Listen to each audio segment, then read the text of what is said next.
The Treasury Inspector General's report that launched this controversy, Betty, in the first place, finally released late yesterday. 48 pages, has a lot of details here that do not reflect well on the IRS. It finds that ineffective management allowed the use of inappropriate criteria to flag conservative groups for extra scrutiny for some 18 months, based again on their ideology, and resulted in requests for unnecessary information from those groups. The report also says that corrective actions taken by the IRS haven't resolved all the issues here. Now, in his own statement, the President coming down hard on the IRS. The report's findings, the statement says, are intolerable and inexcusable.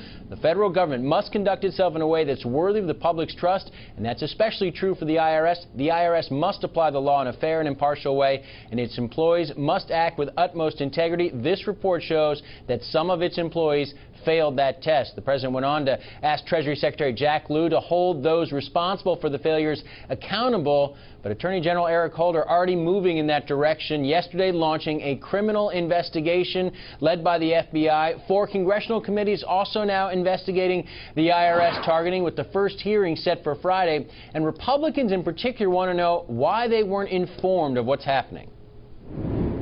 This was either one of the greatest cases of incompetence that I've ever seen, or it was the IRS willfully not telling Congress the truth.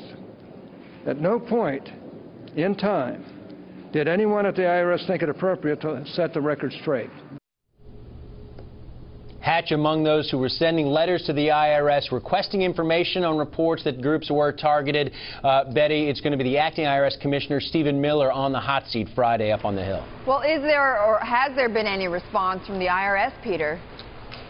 Yeah, there's a response in the report itself, but also a statement issued afterwards where they welcome the report, but also seek to clarify the fact that, again, they made mistakes in how they consolidated these groups, but that every group received the same treatment according to the IRS, and specifically saying that they didn't try to hide this information, Betty, but they didn't come public because the Inspector General's investigation was ongoing. They felt it would be inappropriate.